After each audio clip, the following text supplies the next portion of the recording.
wabarakatuh. Perkenalkan, saya Hairul Nikmah dari program studi ilmu kelautan angkatan 2020 STK 220008. Baiklah, di sini saya akan membuat sebuah video sebagai midtest dari mata kuliah kimia dasar dari dosen pengampu, yaitu Ibu Jawiana Soikani, SPD MPD. Baiklah, di sini saya akan menjelaskan beberapa materi dari kimia dasar. Baiklah, materi pertama yaitu sejarah perkembangan ilmu kimia. Sekitar tahun 3500 sebelum Masehi, peradaban Mesir kuno sedang mempraktekkan reaksi kimia. Pada masa tersebut telah diketahui cara membuat anggur, mengawetkan mayat, dan mengolah logam seperti tembaga dan timah. Lalu, sekitar abad keempat sebelum Masehi, para filosofi termasuk Demokritus dan Aristoteles mencoba memahami hakikat dari suatu materi. Menurut Demokritus, materi itu bersifat diskontinu, terdiri atas partikel kecil yang disebut atom. Akan tetapi, Aristoteles menolak pendapat Demokritus yang mengatakan bahwa materi itu bersifat diskontinu dan tidak ada yang tidak terbagi. Lalu pada abad pertengahan, sekitar tahun 500 sampai 1600, kimia lebih diarahkan ke segi yang praktis. Pada masa tersebut, para ilmuwan Arab dan Persia telah banyak membuat berbagai jenis zat seperti alkohol, zinc, asam sulfat, dan nitrat. Para ahli kimia juga berupaya mengubah logam seperti besi, tembaga, dan zinc untuk menjadi emas. Selain itu, mereka juga mencari obat mujarab untuk dapat memperpanjang umur. Pada masa ini, nama ilmu kimia lahir. Nama itu berasal dari bahasa Arab, yakni alkimia, yang artinya perubahan materi. Nama tersebut didirikan oleh ilmuwan Arab yang terkemuka, yaitu Jabir bin Muhayyan. Pada masa tersebut, beliau dijuluki sebagai Bapak Ilmu Kimia. Selanjutnya, pada abad ke-18 lahirlah kimia modern ketika ahli kimia dari Prancis, yaitu Anthony Laurent, melakukan serangkaian percobaan. Dari percobaan tersebut disimpulkanlah hukum kekekalan massa. Pada tahun 1803, John Dalton, seorang guru dari Inggris, mengajukan teori atom yang pertama. Sejak itu, ilmu kimia berkembang dengan pesat. Nah, pada tahun 1800, baru sekitar 30 unsur kimia yang dikenal di dunia. Jumlah itu meningkat lebih dari 80 unsur pada tahun 1900. Dan pada tahun 2020, jumlah unsur di dunia mencapai 118 unsur kimia dari 94 unsur alami dan 24 unsur buatan. Baiklah, penjelasan yang kedua yaitu materi, unsur, dan senyawa. Materi adalah segala sesuatu yang menempati ruang dan memiliki massa, dapat berwujud padat, cair, dan gas, di mana penggolongan materinya terdiri atas 4, yaitu zat, campuran, senyawa, dan unsur. Zat adalah materi yang memiliki susunan dan sifat tertentu atau tetap yang dapat didefinisikan dari penampilan, bau, rasa, dan sifat fisika dan sifat kimia lainnya. Contoh dari zat padat yaitu meja, kursi, gula, perak, emas, dan platinum. Contoh dari zat cair ialah alkohol, air, bensin, asam sulfat, parfum, dan raksa. Contoh dari zat gas yaitu oksigen, nitrogen, karbon dioksida, dan karbon monoksida. Selanjutnya, campuran. Campuran adalah penggabungan dua atau lebih zat yang tetap mempertahankan identitasnya masing-masing, di mana campuran itu terdiri atas dua, yaitu homogen adalah kesamaan dalam seluruh sampel yang tidak bisa dibedakan atau dipisahkan. Contohnya larutan air dan gula. Yang kedua, heterogen, yaitu susunan campurannya beragam dan dapat dibedakan sifat fisiknya, contohnya minyak dan air. Yang ketiga yaitu unsur. Unsur adalah zat yang tidak dapat diuraikan menjadi dua atau lebih melalui cara fisika atau kimia biasa. Contohnya yaitu emas, besi, timah, seng, dan tembaga. Yang keempat yaitu senyawa. Senyawa adalah suatu zat yang tersusun dua atau lebih unsur yang terikat secara kimia dengan perbandingan yang tetap. Contoh senyawa sederhana dan unsur penyusunnya adalah air, garam dapur, dan gula tebu. Penjelasan yang ketiga yaitu perkembangan teori atom.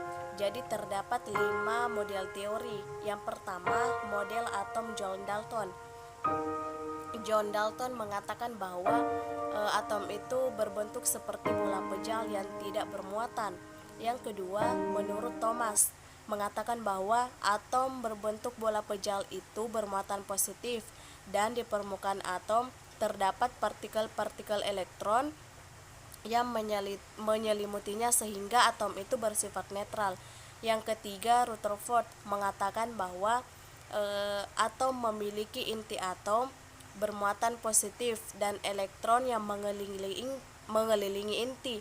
Yang keempat yaitu model atom Born mengatakan bahwa apabila elektron bergerak mengelilingi inti dengan lintasan yang berbentuk spiral, maka seharusnya energi atau spektrum yang dipancarkan akan bersifat kontinu.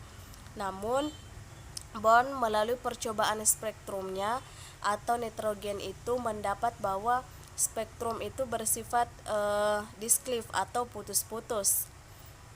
Yang kelima yaitu model mekanika kuantum atau modern. Teori atom dianggap bahwa elektron bukan partikel diskrit seperti yang dijelaskan oleh Bohr, namun elektron itu memiliki sifat dualisme materi ya seperti yang dinyatakan oleh de Boring. Penjelasan selanjutnya yaitu konfigurasi elektron. Jadi di sini terdapat 2 model konfigurasi. Yang pertama yaitu konfigurasi elektron menurut Born-Bury yang mengatakan bahwa elektron-elektron mengelilingi inti pada jalur-jalur lintasan tertentu atau tingkat energi tertentu yang disebut dengan kulit elektron. Terdapat 2 aturan dari konfigurasi elektron dari Born-Bury ini. Yang pertama, dimulai dari lintasan terdekat dengan inti, yaitu kulit 1 atau kulit K, kemudian dilanjut L, M, N, O, dan seterusnya. Aturan yang kedua yaitu jumlah elektron maksimum setiap kulit dirumuskan dengan 2N pangkat 2. Jadi Kn-nya itu sama dengan 1, jumlah elektronnya yaitu 2. Karena kita menggunakan rumus 2N pangkat 2 yakni sama dengan 2N pangkat 2 sama dengan 2 dikali 1 sama dengan 2. Ln-nya itu 2, jumlah elektron maksimumnya itu 8, Mn-nya itu 3, jumlah elektron maksimumnya itu 18, dan N-nya itu 4, jumlah elektron maksimumnya yaitu 32, dan O, N-nya itu 5, jumlah elektron maksimumnya yaitu 50. Sebagai contoh yaitu X, nilainya itu 2, lalu kita menggunakan konfigurasi yaitu K elektron maksimumnya 2, L elektron maksimumnya 8, dan M elektron maksimumnya 2. Nah, kita menjumlahkan semua elektron sehingga mendapati nilai X. Nah, di situ kita mendapatkan jumlah elektron valensinya yaitu 2 karena merupakan elektron terakhir. Model yang kedua yaitu konfigurasi elektron berdasarkan teori atom mekanika kuantum berdasarkan 3 aturan. Yang pertama yaitu prinsip Aufbau, yakni pengisian elektron-elektron pada orbital dimulai dari subkulit dengan tingkat energi yang rendah ke tingkat energi yang tinggi, yaitu 1s2, 2s2, 2p6, dan seterusnya. Aturan yang kedua yaitu larangan Pauli, yakni elektron-elektron tidak boleh memiliki keempat bilangan kuantum yang sama. Contohnya He itu 2, konfigurasinya yaitu 1s2. N sama dengan 1, L sama dengan 0, M sama dengan 0, S sama dengan positif 1, positif 2. N sama dengan 1, L sama dengan 0, M sama dengan 0, kemudian S sama dengan min 1/2. Aturan yang ketiga yaitu aturan Hund, yakni pengisian orbital dengan tingkat energi yang sama mula-mula secara paralel menempati orbital secara sendiri-sendiri, lalu kemudian dengan berpasangan pada 3 orbital, yakni pengisian itu diisi dengan satu-satu, setelah habis baru diisi dengan secara berpasang-pasangan. Dan perlu diingat, yang pertama, kulit itu terdiri dari subkulit. Yang kedua, subkulit terdiri dari orbital atau rumah E. Yang ketiga, orbital itu menampung maksimum 2 elektron. Jadi penjelasan yang terakhir yaitu ikatan kimia.